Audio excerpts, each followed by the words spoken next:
সংকল্পপত্রে বলছে অভিন্ন দেওয়ানি বিধি আমরা নিয়ে আসবো, ইউনিফর্ম সিভিল কোড।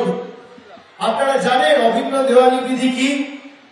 অভিন্ন দেওয়ানি বিধি যদি কার্যকরী হয় সব থেকে বেশি ক্ষতিগ্রস্ত হবে আদিবাসী, কুর্মী, ভূমিজ, তপশিলি জাতি, উপজাতি তালিকাভুক্ত ভাইয়েরা, মায়েরা, দিদিরা। আমাদের সংস্কৃতি, আচার আচরণ, আমরা যেভাবে আমাদের ধর্মকে পালন করতে চাই, আমাদের সংস্কৃতি আমরা মেনে আর চলতে পারবো না। সারা ভারতবর্ষে সবার জন্য এক ধরনের আচরণ, এক ধরনের ব্যবহার, এক ধরনের পুজো করার নিয়ম সব একভাবে তৈরি করবে এই মোদী সরকার। আমাদের নিজস্ব কোনো কারোর কোনো অধিকার থাকবে না। আদিবাসীদের বন, জমি, জঙ্গলের প্রতি যে অধিকার সব চলে যাবে যদি ইউনিফর্ম সিভিল কোড আসে। এই ইউনিফর্ম সিভিল কোড, যাকে বাংলায় বলা হয় অভিন্ন দেওয়ানি বিধি, বিজেপি নিজের সংকল্প পত্রে এনেছে। এখানে ক্যামেরা রয়েছে, আমি ক্যামেরার সামনে বলছি, জ্যোতির্ময় মাহাতো যদি আসে ভোট চাইতে তাকে দুটো প্রশ্ন জিজ্ঞেস করবে। এক, আপনার দলের নেত্রী বলেছে বাংলায় আমরা লক্ষ্মীর ভান্ডার বন্ধ করব, প্রায় 1 মাস হয়ে গেছে, আপনার দল কোনো ব্যবস্থা নেয়নি কেন? আর 2 নম্বর প্রশ্ন জিজ্ঞেস করবেন যে আপনি অভিন্ন দেওয়ানি বিধি সমর্থন করেন, হ্যাঁ কি না। যদি বলে না আমি অভিন্ন দেওয়ানি বিধি সমর্থন করি না, তাহলে বলবেন যে জনসমক্ষে সাংবাদিকদের ডেকে আপনি বিবৃতি দিন, আমি তৃণমূলের হয়ে অভিষেক বন্দ্যোপাধ্যায় মানুষের কাছে ভোট চাইতে যাবো না, আমি কথা দিচ্ছি। এই দুটো প্রশ্ন খালি করবেন, এক হচ্ছে লক্ষ্মীর ভান্ডার আর এক হচ্ছে অভিন্ন দেওয়ানি বিধি। আপনি দেখুন কিভাবে আদিবাসীদের বঞ্চিত করেছে, কিভাবে ভূমিজ সম্প্রদায়ের মানুষদের বঞ্চিত করেছে। এরা যখনই জিতেছে 2014 থেকে 2019 পুরুলিয়া লোকসভা কেন্দ্রে তৃণমূলের প্রতিনিধি জিতেছিল ডক্টর মৃগাঙ্ক মাহাতো। আপনার 100 দিনের টাকা বিজেপি সরকার বন্ধ করতে পারেনি। যেই 2019-এ জ্যোতির্ময় মাহাতো জিতেছে, সব গরিব মানুষের টাকা বন্ধ।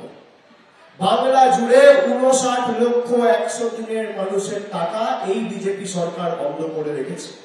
নবজোয়ারের সময় আমি যখন পুরুলিয়ায় এসেছিলাম, পুরুলিয়া শহর থেকে, পুরুলিয়া 1 নম্বর ব্লক থেকে, ওদিকে হুড়া, কাশীপুর থেকে, রঘুনাথপুর পাড়া থেকে শুরু করে বিভিন্ন জায়গায় যখন আমি গেছি, আমাকে পুরুলিয়ার মায়েরা, দিদিরা, ভাইয়েরা রাস্তায় দাঁড়িয়ে বলেছে ভাই, কেউ বলেছে বাবা, কেউ বলেছে লক্ষ্মী ভাইটি আমার, 100 দিনের কাজের টাকা পাচ্ছি না গো।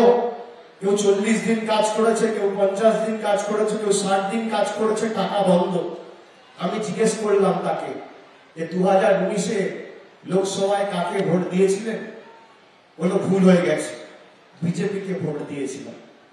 ভেবেছিলাম আমাদের দাবি জাতিসত্তা আন্দোলনকে সত্যি বোধহয় এরা স্বীকৃতি দিয়ে, কথা দিয়ে প্রধানমন্ত্রী কথা রাখবে। আরেকজন আমাকে জিজ্ঞেস করেছিল, আমি বলেছিলাম কেন ভোট দিয়েছিলেন? বলেছিল রাম মন্দিরের নামে ভোট দিয়েছিলাম, আমি 4 বছর ধরে অ্যাপ্লাই করেছি, আবাসের টাকা পাচ্ছি না। আমি বললাম ঠিক করেছে, আপনারা বোঝেন না যে মানুষের একটা গণতন্ত্রতে ক্ষমতা কি। আপনি আপনার অধিকারকে সামনে রেখে লড়াই করেননি, তাই আপনি আপনার অধিকার থেকে বঞ্চিত। আপনি রাম মন্দিরকে সামনে রেখে লড়াই করেছিলেন আর বিজেপিকে ভোট দিয়েছিলেন। আজ দেশে 3000 কোটি টাকা খরচা করে রাম মন্দির হয়েছে, আপনার বাড়ির টাকা এই নরেন্দ্র মোদীর জনবিরোধী সরকার বন্ধ করে রেখেছে। আপনি আপনার 100 দিনের টাকাকে সামনে রেখে ভোট দেননি, তাই বাংলার টাকা তুলে নিয়ে গিয়ে দিল্লিতে প্রধানমন্ত্রীর 20,000 কোটি টাকা খরচা করে বাসভবন তৈরি হচ্ছে, আর পুরুলিয়ার মানুষের আবাসের টাকা বন্ধ। তার কারণ আপনি ধর্মের নামে ভোট দিয়েছিলেন, কর্মের নামে ভোট দেননি। আজকে বুঝতে পারছেন যে বিজেপিকে ভোট দেওয়ার খাল কেটে কুমির আনা এক। আপনি বলুন না 5 বছরে তথ্য পরিসংখ্যান নিয়ে আসুন, পুরুলিয়ায় কবে ভোট? 25 তারিখ, আজ কত তারিখ? 14 তারিখ, এখনো 10 দিন আছে। 10 দিনের মধ্যে মধ্যে জ্যোতির্ময় সিং মাহাতোকে বলবো একটা মঞ্চ তৈরি করো। বাঘমুন্ডিতে তো তোমার বাড়ি, বাঘমুন্ডি বিধানসভাতেই তৈরি করো। একদিকে তুমি থাকবে আর একদিকে আমি থাকবো।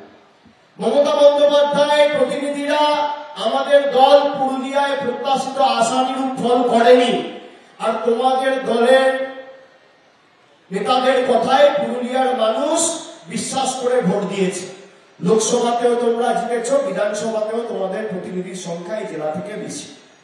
একটা জায়গা তুমি ঠিক করো, একদিকে তুমি থাকবে আর একদিকে আমি থাকবো। তুমি 10 বছর তোমার মোদী সরকার পুরুলিয়ার মানুষের জন্য কি করেছে রিপোর্ট কার্ড নিয়ে আসবে, আর 13 বছরে আমাদের মামাটি মানুষ সরকার পুরুলিয়ার মানুষের জন্য কি করেছে আমি রিপোর্ট কার্ড নিয়ে আসবো।